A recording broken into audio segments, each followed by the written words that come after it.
රජෙකු වුණත් ගිලන් වෙලා එක්තැන් ඌදා සිතනවාට සැකයක් නෑ. නිරෝගි සැප හැර සැපතක් ලොවේ කොයින්දා. මේ විදිහට අපට කියන්නේ ප්‍රවීණ ගායන ශිල්පී සුනිල් එදිරිසිංහයන්. පොතපත අපි මේ ගීතය සමගින් පිවිසෙන්නේ ඔබ වෙත වටිනා පොතක විස්තර අරගෙන එන්න. සාමාන්‍යයෙන් අපි කතා කරන නවකතා, කෙටිකතා, ළමා කතා හෝ වෙනත් ආගමික ග්‍රන්ථයක් ගැන නෙමෙයි අද අපි විස්තර කතා කරන්නේ. ඕගොල්ලෝ තම්බ්නෙල් එකේ දැකපු විදිහටම අද අපි විස්තර කතා කරන්නේ දියවැඩියා රෝගයෙන් අත්මිදිය හැකි හා සමනය කරගත හැකි මඟ කියන වටිනා කෘතිය පිළිබඳව. අපි මෙම කෘතිය පිළිබඳව විස්තරගෙන ඒමට විශේෂයෙන්ම තීරණය කරන්නේ දැනට තිබෙන සෞඛ්‍ය තොරතුරු අනුව ලංකාවේ ජනගහනයෙන් 5න් එකක්. ඒ කියන්නේ 20%ක පමණ ජනගහනයක් දියවැඩියා රෝගය වැළඳීමට හෝ වැළඳීමට ආසන්න තත්ත්වයේ සිටින බව සොයාගෙන තිබෙනවා. ඉතින් එම දියවැඩියා රෝගයෙන් වෙලෙන සහ එම රෝගය පිළිබඳව අවධානයෙන් පසුවන අයට කරන උපකාරයක් වශයෙන් සහ රට ජාතිය වෙනුවෙන් අපෙන් සිදුවිය යුතු යුතුයකමක් වශයෙන් සලකලා තමයි පොතපත අපි මේ පොත පිළිබඳව විස්තර ඔබ වෙත අරගෙන එන්න තීරණය කළේ. මෙම වටිනා කෘතිය සංස්කරණය කරලා තියෙන්නේ මහාචාර්ය දයාරෝහණ අතුකෝරළයන් විසින්. කෘතිය ප්‍රකාශයට පත් කරන්නේ දියවැඩියා පර්යේෂණ මධ්‍යස්ථානය විසින්. මෙම කෘතිය තුල අන්තර්ගත වෙලා තිබෙනවා දියවැඩියා රෝගය හැදීමට අවධානයෙන් සිටින කෙනෙකුට. ඒ කියන්නේ තවම හැදිලා නැති නමුත් අනාගතේ හැදෙන්න පුළුවන් කෙනෙකුට එම தත්ත්වය වළක්වා ගන්න විදිහ වගේම දැනට දියවැඩියා රෝගේ හැදිලා ඉන් පීඩාවට පත්වලා සිටින කෙනෙකුට එම රෝගී තත්ත්වය ක්‍රමයෙන් අඩු කරගෙන සුව අතට හරවා ගන්න ආකාරයත් ප්‍රමාණිකූලව මෙම පොත තුළ විස්තර කරලා තිබෙනවා. විශේෂයෙන්ම සඳහන් කරන්න ඕන සාමාන්‍යයෙන් අපි දන්න විදිහට දියවැඩියාව කියන්නේ පාලනය කරන්න පුළුවන් රෝගයක් පමණයි. නැතුව සම්පූර්ණයෙන් සුව කළ හැකි රෝගයක් නොවේ කියන මතය තමයි දැනට අපි දන්න මතය වෙලා තිබෙන්නේ. නමුත් මෙම කෘතිය රචනා කරලා තිබෙන්නේ දියවැඩියා රෝගය සුව කළ හැකි කියන මතයේ සිට. මෙම කෘතිය සකස් කිරීම සඳහා මහාචාර්ය දයාරෝහණ අතුකෝරළ මැතිතුමා පාදක කරගෙන තිබෙන්නේ වෛද්‍ය ජේසන් ෆන්ක් කියන වෛද්‍යවරයා විසින් රචනා කරන ලද The Diabetes Code Prevent and Reverse Type 2 Diabetes Naturally කියන පොතෙන් ලබාගත් තොරතුරු.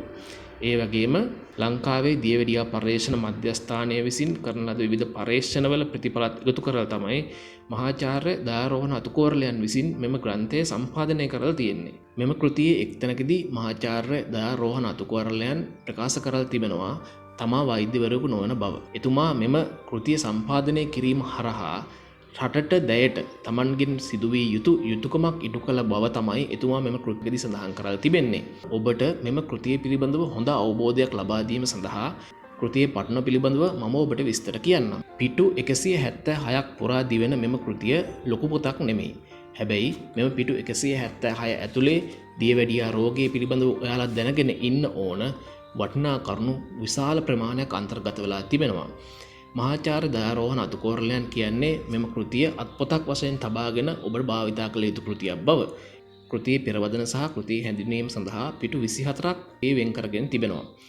ඒ වගේම පළමුවන පරිච්ඡේදයේ විදිහට තිබෙන්නේ 21 වන සියවසේ වසංගතය නම් පරිච්ඡේදය. මෙම පරිච්ඡේදය තුල දියවැඩියා රෝගය පිළිබඳව විශේෂ කරුණු රසක් අන්තර්ගත වෙලා තිබෙනවා.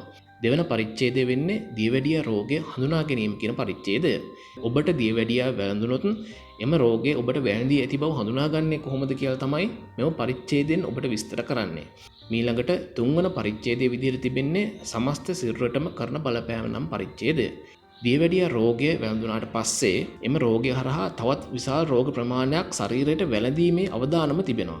ඒ වගේම ශරීරයේ සෑම ඉන්ද්‍රියකටම පාහේ දියවැඩියා රෝගයෙන් හානි සිද්ධ වෙනවා. ඉතින් ඒ පිළිබඳව හොඳ විස්තරයක් තමයි මෙම තුන්වෙනි පරිච්ඡේදයෙන් ඔබ වෙත අරගෙන ඇවිල්ලා තිබෙන්නේ. හතරවන පරිච්ඡේදයේ විදිහට තිබෙන්නේ දෙවැනි කාණ්ඩයේ දියවැඩියාව සරලව තේරුම් ගනිමු කියන පරිච්ඡේදය. ඔබ දන්නවා දියවැඩියාව කාණ්ඩ දෙකකට බෙදා තිබෙන බව. පළමු කාණ්ඩයේ දියවැඩියාව සහ දෙවන කාණ්ඩයේ දියවැඩියාව. මෙම හතරවෙනි පරිච්ඡේදයෙන් දෙවන කාණ්ඩයේ දියවැඩියාව සරලව තේරුම් ගනිමු කියලා එම දෙවන කාණ්ඩයේ දියවැඩියාව පිළිබඳව විස්තරයක් තමයි අරන් ඇවිල්ලා තිබෙන්නේ. පස්වන පරිච්ඡේදයේ විදිහට තිබෙන්නේ බෙහෙත් බීමෙන් පමණක් දියවැඩියා රෝගය සුව කරගත නොහැකි වනුයේ කුමක් නිසාද කියන පරිච්ඡේදය. දියවැඩියා රෝගය හැදුණු අය දන්නවා මෙම රෝගයට ප්‍රතිකාර කිරීම ආරම්භ කරන්නේ බොහෝ දුරට මෙට්ෆෝමින් කියන ඖෂධයෙන්. සාමාන්‍යයෙන් මෙට්ෆෝමින් ඖෂධයෙන් එක් වේලක් මිලිග්‍රෑම් 500ක පෙත්තක් තමයි මුලින් ලබා දෙන්නේ. නමුත් ඔබ කය වෙහෙසා වැඩ කරන කෙනෙක් නෙමෙයි නම් දවසක් තුල ඔබ ආහාරයට ගන්නා කාබෝහයිඩ්‍රේට් අඩංගු ආහාර ප්‍රමාණය වැය කිරීමට තරම් ඔබ කය වෙහෙසා වැඩ කරන කෙනෙක් නොවේ නම් ටික දවසක් යනකොට ඔබට මෙට්ෆෝමින් මිලිග්‍රෑම් 500 එක පෙත්තක් ප්‍රමාණවත් වෙන්නේ නැහැ. එතකොට ඔබට උදේ හවස හෝ දවසට මෙට්ෆෝමින් දවසකට පෙති 2ක් පමණ වෛද්‍යවරයා ඔබට නිර්දේශ කරනවා. ඉන්පසු පෙති 2කින් 3කටත් පෙති 3කින් පස්සේ සමහර වෙලාවට මෙට්ෆෝමින් මිලිග්‍රෑම් 500 පෙත්ත වෙනුවට 850 පෙත්තකුත්. ඉන් එහාට තවත් ඉදිරියට ගිහිල්ලා වෙනත් ඖෂධ වර්ගයක් හෝ ඖෂධ වර්ග 2ක් 3ක් ආදී වශයෙන් කාලයක් සමග ඔබ සීනි පාලනය කර ගැනීමට, දියවැඩියාව පාලනය කර ගැනීමට ඖෂධ වර්ග 4ක් 5ක් භාවිතා කරන පුද්ගලයෙක් බවට පත්වෙනවා. ඉතින් මෙම පස්වෙනි පරිච්ඡේදයෙන් විස්තර කරලා තිබෙන්නේ මේ විදිහට බෙහෙත් බීමෙන් පමණක් දියවැඩියා රෝගය සුව කරගන්න බැරි ඇයිද කියන කාරණාව ගැන විස්තර. අංක 6 පරිච්ඡේදය වෙන්නේ දෙවන කාණ්ඩයේ දියවැඩියාව ආපසු හැරවීමට නීති 3ක්. මෙම පරිච්ඡේදයේදී ඔබට කියනවා දෙවෙනි කාණ්ඩයේ දියවැඩියාව. ඒ කියන්නේ අපි කවුරුත් දන්න type 2 diabetes ආපසු හැරවීමට භාවිතා කරන්න පුළුවන් ක්‍රම 3ක් පිළිබඳව. නීති 3ක් කියලා කියන්නේ එම ක්‍රම හරියටම භාවිතා කළොත් ඔබට දෙවන කාණ්ඩයේ දියවැඩියාව නවතා ගැනීමට හෝ සුවපත් කර ගැනීමට හැකිවන බව තමයි මෙම කෘතිය සඳහන් කරලා තිබෙන්නේ. 7 වන පරිච්ඡේදයේ තිබෙන්නේ කාබෝහයිඩ්‍රේට් අඩු කළ ආහාර කියන පරිච්ඡේදය. මෙම පරිච්ඡේදයේදී ඔබට කාබෝහයිඩ්‍රේට් අඩුවෙන් අඩංගු වෙන ආහාර වර්ග වගේම දියවැඩියා රෝගියෙකු වශයෙන් ඔබ ආහාරයට ගත යුතු හොඳ ආහාර වර්ග මොනවද කියන එක ගැන හොඳ අවබෝධයක් මෙම පරිච්ඡේදය හරහා ඔබට ලබා දීලා තිබෙනවා. 8 වෙනි පරිච්ඡේදයේ විදියට තිබෙන්නේ දියවැඩියා රෝගීන් සඳහා යෝග්‍ය ආහාර සංස්කෘතිය හා ඇවතුම් පැවතුම්. මෙම පරිච්ඡේදයේදී ඔබට දියවැඩියා රෝගයට ගැලපෙන ආහාර වර්ග වගේම ඔබ ව්‍යායාම කළ යුතුද, කෑම පාලනය කළ යුතුද, කෑම පාලනය කරන්න ඕන කොයි වගේ කාල පරිච්ඡේදයන් අතරද ආදී වශයෙන් විශාල විස්තර ප්‍රමාණයක් ඔබට මෙම රෝගය වළක්වා ගැනීම සඳහා අවශ්‍ය කරන නීති රීති විදිහටම හඳුන්වලා දීලා තිබෙනවා. 9 වෙනි පරිච්ඡේදයේ විදිහට තිබෙන්නේ සවිරාම උපවාසය, සවිරාමව निराहारව සිටීම. පරිච්ඡේදයේ 9 දකින විටම තේරෙනවා ඇති උපවාසය හෝ निराहारව සිටීම කියලා කියන්නේ ඔබ ආහාර වේල අතර පරතරයක් පවත්වා ගැනීම හෝ සමහර ආහාර වේලවල් අත්හැර දැමීම කියන කාරණාව බව. මෙම කෘතියේ කවරයෙන් පසු ඔබ පිවිසන පළමු පිටුවේදී බෙහෙත් නොබී ස්වභාවිකව රෝගය සුව කරගත හැකි විශේෂිත ක්‍රම ශිල්පයකි. ඔබ ජයග්‍රාහී අයෙකු වන්න කියලා සඳහන් කරලා තිබෙනවා. දැනට දියවැඩියාවට බෙහෙත් බොන අයට ක්‍රමයෙන් එම බෙහෙත් බීම අඩු කර නවතා දැමීමටද මෙතෙක් වැළඳී නැති අයට රෝගේ වළක්වා ගැනීමට මඟ පෙන්වන විශිෂ්ට ග්‍රන්ථයක් විදිහට තමයි මෙම කෘතිය හඳුන්වා දීලා තිබෙන්නේ. මෙම කෘතියේ අන්තිමට තිබෙන උපග්‍රන්ථයේ කොටස ගැන විශේෂයෙන් සඳහන් කිරීමක් කරන්න ඕන. මෙම උපග්‍රන්ථයේ කොටසේ දියවැඩියා පර්යේෂණ මධ්‍යස්ථානය පිළිබඳව තොරතුරු ඇතුළත් කරලා තිබෙනවා. දියවැඩියා පර්යේෂණ මධ්‍යස්ථානයේ ලිපිනය තමයි අංක 147 මතුගම පාර නාගොඩ කළුතර යන ලිපිනය. මෙම ආයතනයේ දුරකථන ඇමතුම වෙන්නේ 034 22 22 775 071 82 45 469 කියන දුරකථන අංක. මෙම දුරකථන අංක ඇමතීම මගින් ඔබට දියවැඩියා රෝගය පිළිබඳව නවතම තතු පිළිබඳව දැනුවත් වීමේ හැකියාව තිබෙනවා. දයාබර මිතුරු මිතුරියනි, අද අපි මේ විදිහට ඔබ වෙත විස්තර අරගෙන එන්නේ දියවැඩියා රෝගයෙන් අත්මිදිය හැකි හා එය සමනය කරගත හැකි මඟ කියන වටිනා කෘතිය පිළිබඳව විස්තර.